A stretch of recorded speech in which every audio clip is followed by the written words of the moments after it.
नमस्कार दोस्तों, आप सभी लोगों का मेरे YouTube चैनल पर हार्दिक स्वागत है। आइए आज तुलसी की मंजरी के विषय में जानकारी करेंगे।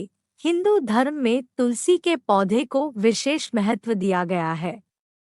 हर घर के आंगन में तुलसी का पौधा होता है। हिंदू धर्म के अनुसार प्रतिदिन जल चढ़ाकर और सुबह शाम दीपक जलाकर तुलसी की पूजा की जाती है। तुलसी में धन की देवी लक्ष्मी का वास होता है। धर्मशास्त्रों में तुलसी के बिना पूजा पाठ और श्राद्ध कर्म पूरे नहीं माने जाते हैं। तुलसी के पौधे को महत्व देने के साथ साथ तुलसी की मंजरी को भी उतना ही महत्वपूर्ण माना जाता है। लेकिन क्या आप जानते हैं कि इसे तुलसी में लगी मंजरी को तुरंत हटा देना चाहिए? इससे तुलसी माता के सिर का भार कम होता है। तुलसी की मंजरी से जुड़े कुछ उपाय कर लिए जाएं तो धन संबंधी परेशानियां दूर होती है। साथ ही व्यक्ति की तिजोरी कभी खाली नहीं होती। यदि कोई व्यक्ति अपनी तिजोरी में तुलसी की मंजरी को लाल कपड़े में बांधकर रखता है तो उसे कभी भी धन की कमी नहीं होती है। साथ ही यदि आप अगर कोई आर्थिक समस्याओं का सामना नहीं करना चाहते हैं तो अपने पर्स में तुलसी की मंजरी को जरूर रखें। यदि आपको लग रहा है कि आपके घर में नकारात्मकता है और आए दिन कलह होता है तो जल में तुलसी की मंजरी को मिलाकर छिड़काव करें। इससे न सिर्फ नकारात्मक ऊर्जा दूर होगी बल्कि घर में सुख समृद्धि भी आएगी। यदि किसी व्यक्ति की शादी में लगातार अड़चन आ रही है या शादी के योग नहीं बन रहे हैं तो दूध में तुलसी की मंजरी डालकर शिवलिंग पर चढ़ाना चाहिए। इस उपाय से शादी के योग बनने लगते हैं। जानिए इसकी पौराणिक कथा के बारे में। जानिए तुलसी से क्यों हटा दे तुरंत मंजरी। पौराणिक कथा के अनुसार एक बार मां लक्ष्मी, मां सरस्वती और मां गंगा के बीच किसी बात को लेकर बहस हो जाती है और यह बहस इतनी ज्यादा बढ़ जाती है कि एक दूसरे को शाप दे देती है। गंगा मां ने माता लक्ष्मी से कहा कि तुमने मुझे नदी का वेग बनाया है तो मैं तुम्हें शाप देती हूँ कि तुम एक पौधा बन जाओ जो वृंदा बनकर बाद में तुलसी का पौधा बनी।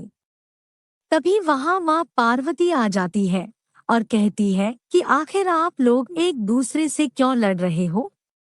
मां गंगा कहती है कि लक्ष्मी मेरे ऊपर हंसी है इसलिए मैंने इसे शाप दे दिया।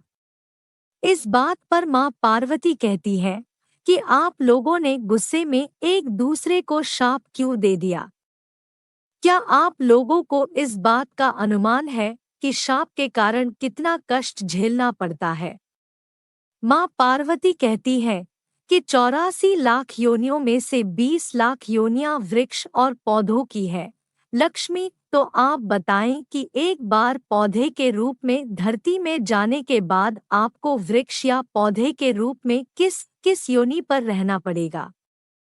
मां लक्ष्मी को अपनी भूल का पछतावा हुआ और उन्होंने मां पार्वती से सहायता मांगी और कहा कि क्या कुछ ऐसा हो सकता है कि 20 लाख योनियों में से एक बार में ही छूट जाऊं।